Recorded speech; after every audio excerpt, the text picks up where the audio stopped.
Saya tanya, siapa jenenge Adi ya? Ardi. Kalau ada orang Islam masuk Kristen, dia kan menjadi Kristen. Atau dia masih Islam juga? Ada orang Islam masuk Kristen. Atau orang Kristen masuk Islam, terserah. Pokoknya kalau orang sudah menjadi Kristen atau sudah menjadi Islam, dia masih Kristen atau tidak? Pernah. Kemarin Kristen, sekarang Islam, atau kemarin Islam, sekarang Kristen, gitu kan? Iya. Karena masalah prinsip. Sekarang saya tanya, perbankan itu masalah prinsip atau bukan? Bukan. Loh, komersial itu enggak prinsip. Loh, 4 dikurangi 3 boleh sama dengan 5 itu enggak prinsip. Matematik itu prinsip atau bukan? Matematik itu ilmu paling suci. Ilmu pasti itu kesucian. Karena tidak ada opini di situ. Tidak ada tafsir, tidak ada ijtihad dalam matematika. Nek 4 ping 4 16 titik. Bah disogok wedokan piro. Ya.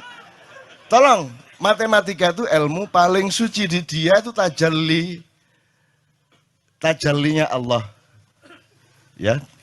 Itu matematika. Itu ya, teman ya. Jadi, saya kembalikan ke pertanyaan kepada Anda tadi, ya, syariat. Sekarang ini orang nyun sewu ini yang pegawai bank syariat ya.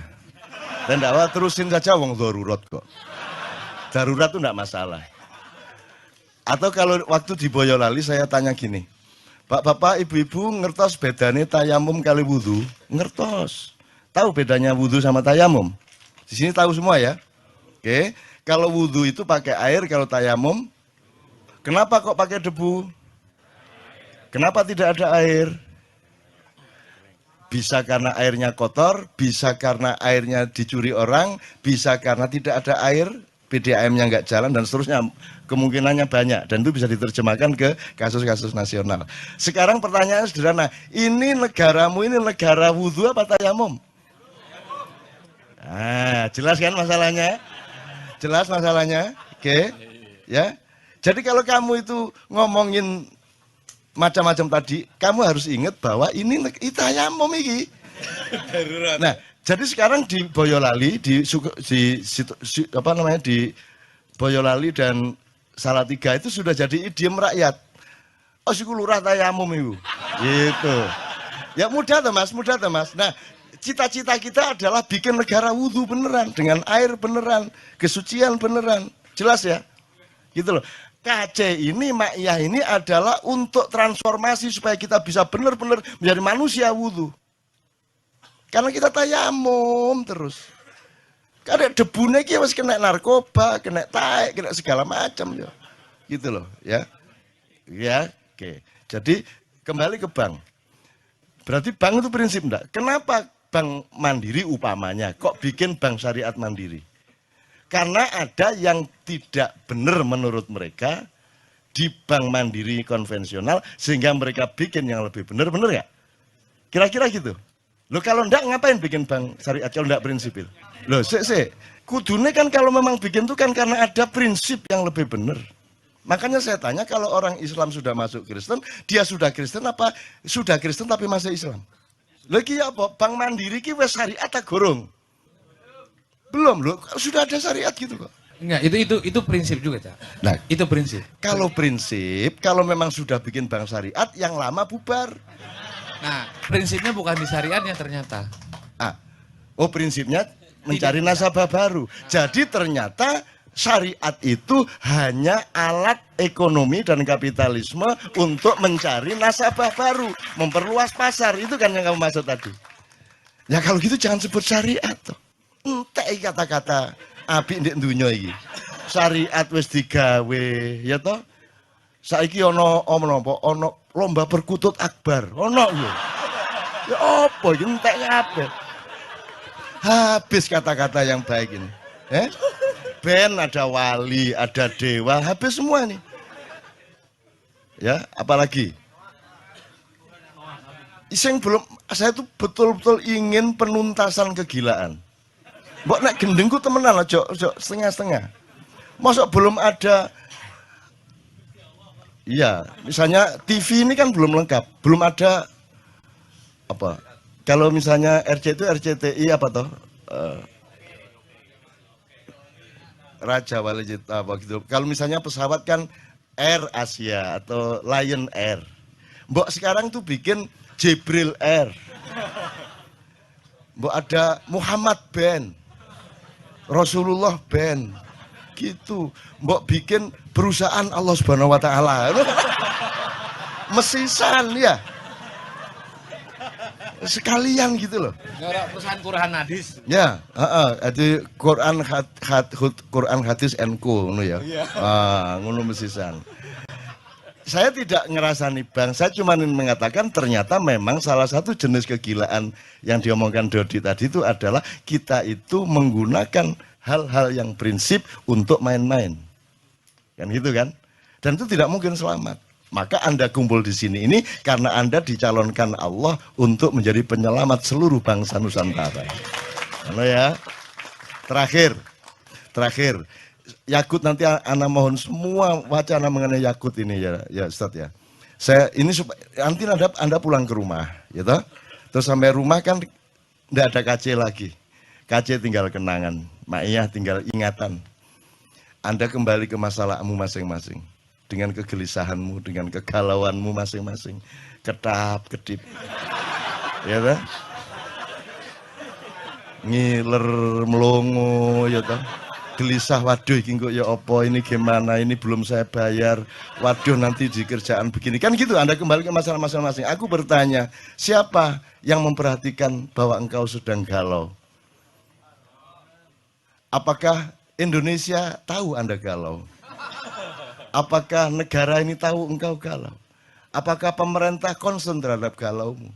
Apakah ada ulama-ulama yang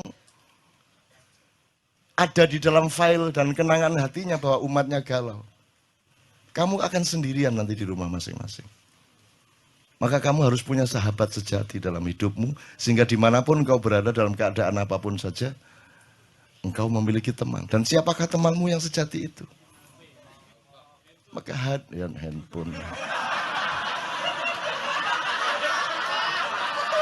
Iya, enggak apa-apa. Bagus juga. Karena kalau handphone juga terus terpaksa digadekno, ya kan? Tak kasih saran mudo kon ndek kamar iki. Mudo kok delok dhewe raimu iki. Kok selentik sabar le. Terus ngilu kok jundu dhewe ala dapurmu gitu ya. Gitu. Oke, saya ingin mengatakan begini. Tolong kembali ke hidupmu yang sejati. Kemanapun engkau pergi, kamu harus selalu memiliki kesadaran untuk berpijak kepada yang sejati. Yang sejati itu gampang. Saya kasih 3 idiom. 1 cangkul, 2 pedang, 3 keris. Jangan dilihat kerisnya sebagai benda, jangan dilihat pedangnya sebagai benda, jangan dilihat cangkulnya sebagai benda, tapi sebagai pemahaman dan kesadaran. Kalau cangkul itu fungsi apa, Dek? Ya ya masuk pacul kayak motong rambut kan itu ya. Maksud saya dia berfungsi apa? Berfungsi ekonomi. Makanya menteri pun kalau pergi ke kantor dia bilang sama tenaga, sebentar aku mau nyangkul kan gitu. Jadi cangkul sebagai pemahaman mengenai fungsi ekonomi. 1 ekonomi. Dan ini kan yang terutama di Indonesia kan. Kenapa orang Indonesia tidak ada yang hebat beneran, kecuali yang jenius dari Allah langsung? Karena orang Indonesia itu bisa apa saja, ya, bisa apa saja, tapi cita-citanya salah. Kalau orang Barat lumayan, bisanya cuma 1 hal, tapi mereka tidak punya kemungkinan, maka mereka bersungguh-sungguh dalam 1 hal itu, sehingga banyak ekspor, master di hal-hal yang mereka konsentrasi. Kini sembarang iso. Tapi gak sing serius dan salah tujuan. Salah cita-citanya apa? Kita tuh inginnya kaya, kan gitu. Orang Barat inginnya bahagia. Ini menurut Rawahu Sabrang. Ini saya diceramai Sabrang. Saya diceramai Sabrang tadi malam. Jadi anak saya adalah guru saya dan itu nyata. Kan dulu saya bikin struktur ini, Ustaz. Jadi kenapa Islam, Sabrang juga nih yang ngomong, kenapa Islam pada abad 8 tidak bisa populer, tidak diterima? Karena yang membawa adalah pedagang. Nah pedagang itu kastanya paling rendah, gitu kan.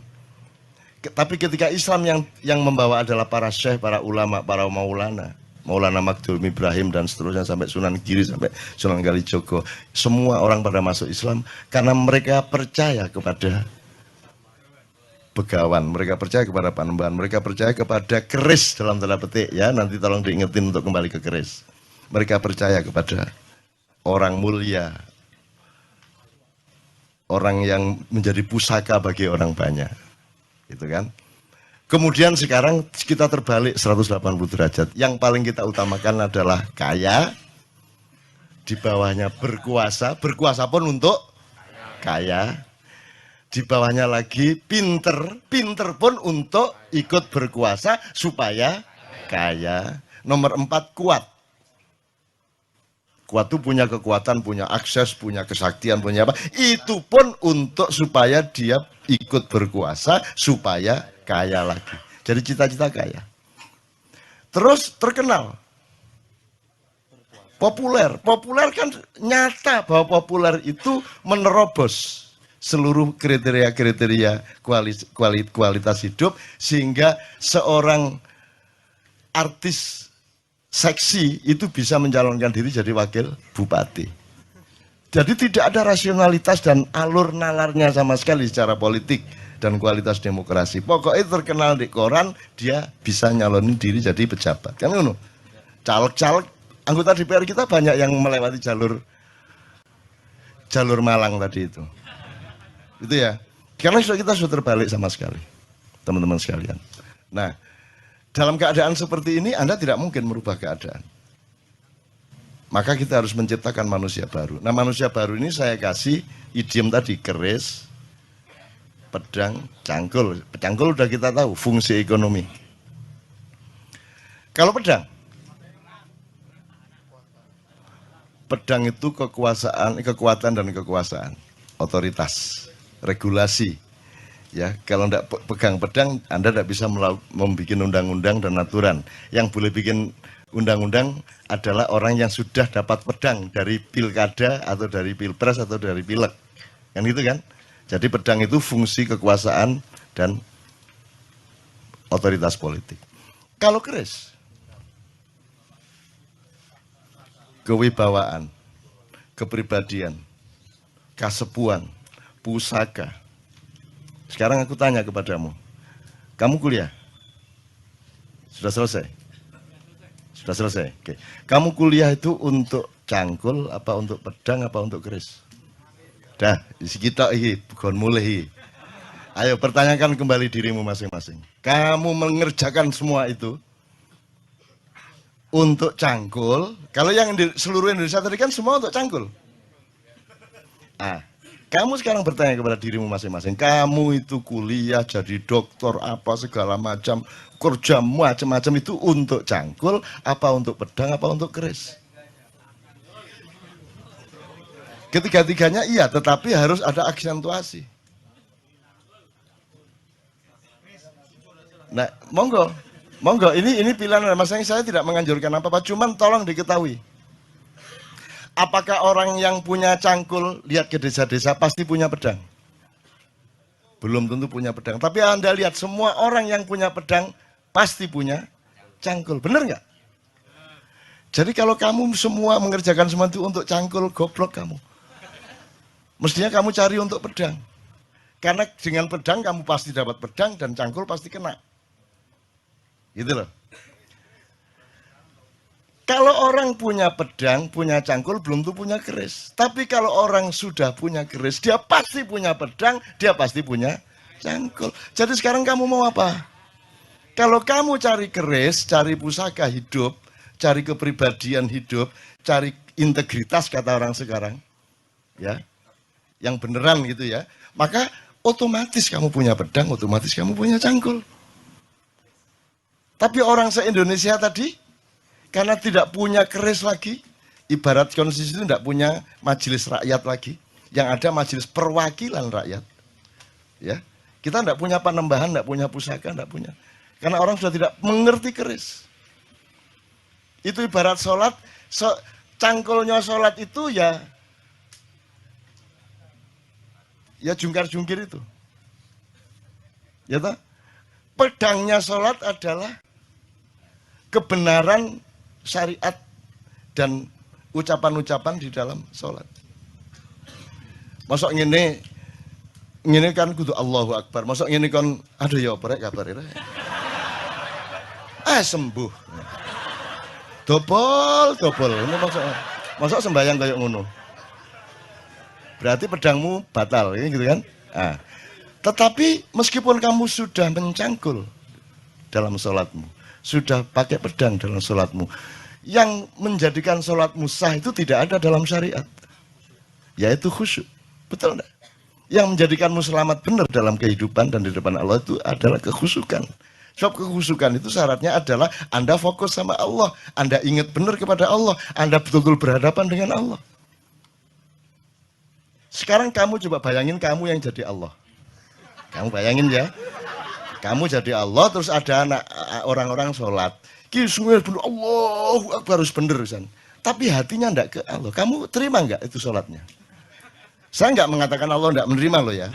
Saya enggak bilang Allah enggak menerima, terserah-serah dia. Cuman kamu bayangkan upamanya kamu itu Allah terus ono sembayang ngenangin gatel kon niku mari ngene kon ya nyolong ngono kan gitu ya. Diterima enggak kalau enggak khusyuk? Kamu enggak nerima kan? Ya, kamu jangan berdebat, tapi ini Allah pasti enggak bisa kamu. Enggak ada orang bisa memastikan Allah nerima enggak nerima. Enggak usah berdebat ini doanya sampai apa tidak. Loh doa sing sampai sing endi? Enggak ono, enggak usah diperdebatkan bodoh gak ruwe kok. Jangan berdebat mengenai doa sampai atau tidak, jangan berdebat mengenai Allah menerima atau tidak, jangan berdebat mengenai masuk surga atau masuk neraka. Kon iku besane Gusti Allah ta ya apa? Kapan besanane resepsi ini di gedung apa kon? Bagaimana kamu bisa menentukan seseorang pasti masuk surga atau pasti masuk neraka, seseorang pasti diterima Allah atau tidak? Bahwa kita yakin, iya. Itulah yang namanya puncak iman. Tetapi kalau kamu disuruh menyatakan bahwa kamu diterima Allah, kamu tidak berani tanda tangan. Itu cuma keyakinan saya kok. Dan keyakinan kan tidak bisa diapa-apain. Dan itu juga tetap tidak bisa Anda bawa keluar, itu hanya ada di dalam dirimu. Jadi misalnya sekarang gini, Hendra, siapa Allahmu? Siapa Tuhanmu? Allah. Siapa Nabimu? Muhammad. Ya, kalau teman-teman agama lain punya struktur sendiri gitu ya. Siapa presidenmu?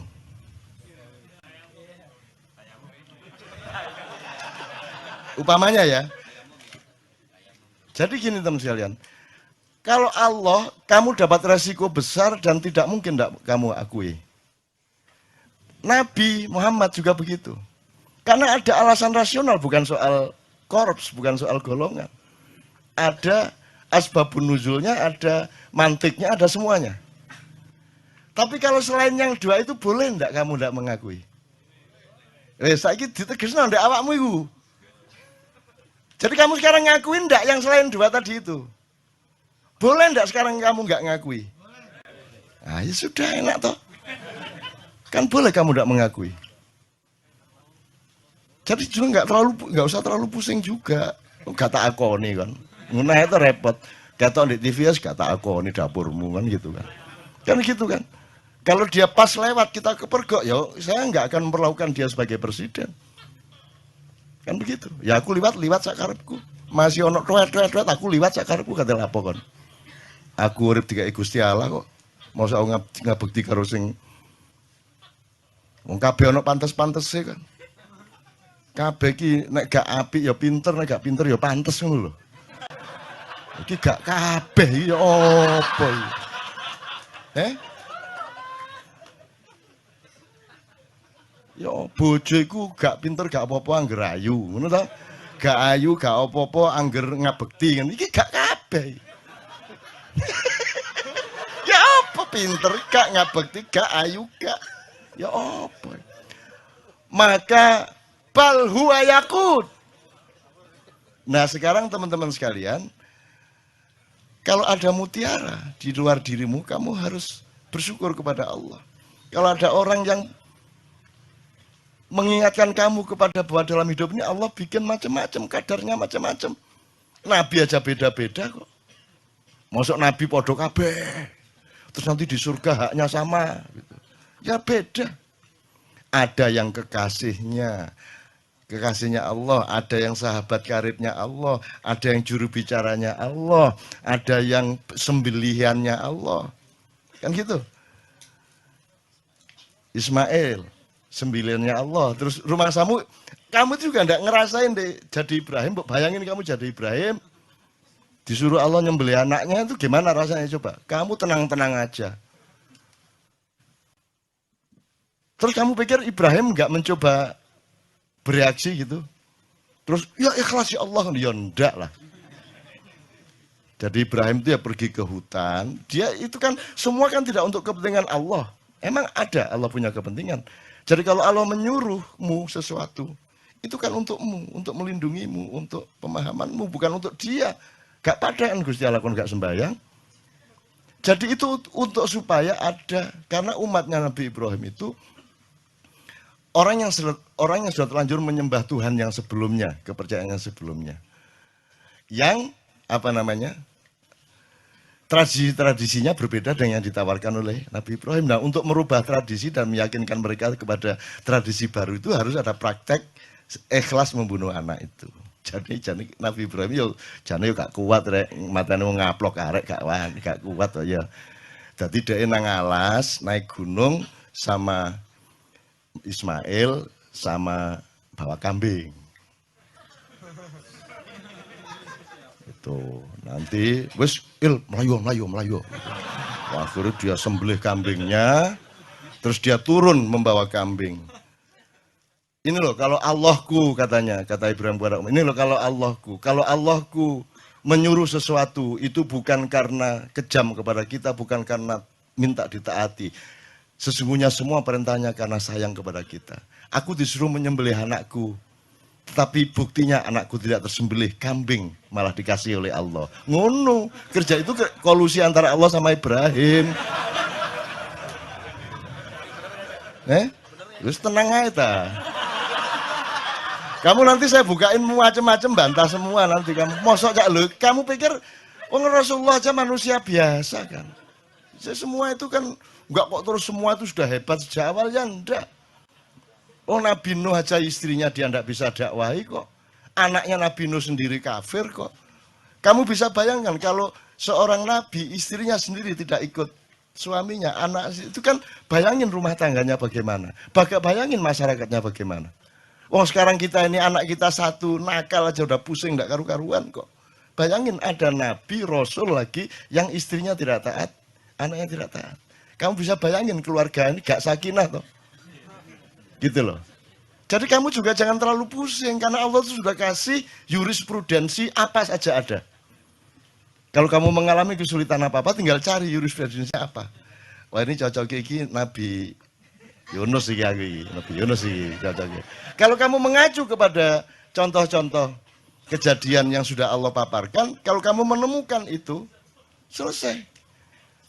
Kamu akan mentertawakan dirimu ngene kok galau rek gak masalah. Gitu. Ini buahnya kalau saya buka Anda bingung nanti. Buahnya Rasulullah misalnya Rasulullah pernah mengganjal perutnya dengan batu supaya tidak lapar. Kalau orang enggak mikir ya Aisyah ganjel batu tagak. Orang enggak pernah mikir tak? Mbok mestinya dilihat lah, kan mestinya serumah dong ganjel batu semua. Lah kamu nggak punya fakta bahwa Aisyah, jangan-jangan beliau lapar itu karena Aisyah lupa nawari makan. Loh, salah satu kemungkinannya loh ya. Ya. Mungkin Aisyah pas kurang care. Lah Rasulullah kan mau bilang, Aisyah saya belum makan, nggak berani dia. Kan Rasulullah lembut sama istrinya, dia sangat hati-hati menjaga perasaan istrinya. Akhirnya mergo bojone gak nawan-nawani mangan ya wis tak ganjel watu ngono kan. Bingung kan tak ceritane akeh. Wes banyak bahan ngene-ngene iki rek. Iki tak buka didik ngono to ya. Kan gak nemen-nemen bingungmu lho ya. Ya teman-teman sekalian, ya mohon maaf nih Ustadz kalau anak agak yang enggak dikit-dikit gitu. Ini bukan tujuannya bukan mau mengkritik Muhammad, mengkritik Ibrahim dan seterusnya. Tujuannya supaya Anda mengetahui betapa banyak paradoks dalam hidup yang Allah sengaja menciptakan dalam hidupmu. Sehingga kamu jangan kaget sama paradoks itu. Tapi kalau kamu berdialektika dengan cara berpikir ma'iyah yang siklikal, yang spiral, yang penuh tikungan, penuh lipatan, dan Anda terbiasa dengan itu, maka seluruh yang kamu alami itu nanti akan bisa dieliminir menjadi berkah, menjadi rasa syukur, akan semua menjadi baik bagi hidupmu, gitu loh maksud saya.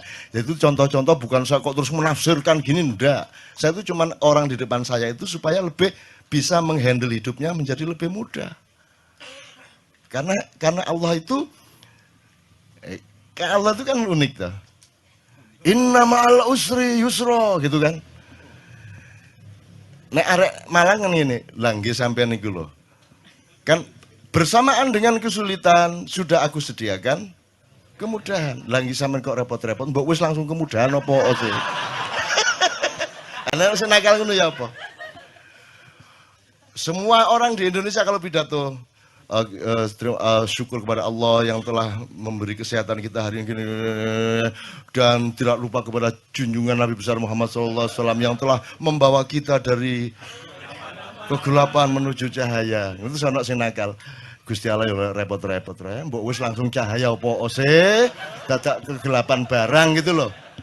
Loh, tapi memang dramanya seperti itu dan Allah maunya dialektika kemesraan yang seperti itu. Jadi Anda jangan hidup di dalam satu penggalan sehingga Anda kebingungan dalam penggalan itu. Anda harus transenden, harus melihat keseluruhan dari metabolisme yang Allah ciptakan itu sehingga Anda senyum-senyum. Iya, gak apa-apa. Iya, ngerti aku. Ya ampun, nggih, ngertas gula. Ngertas gula.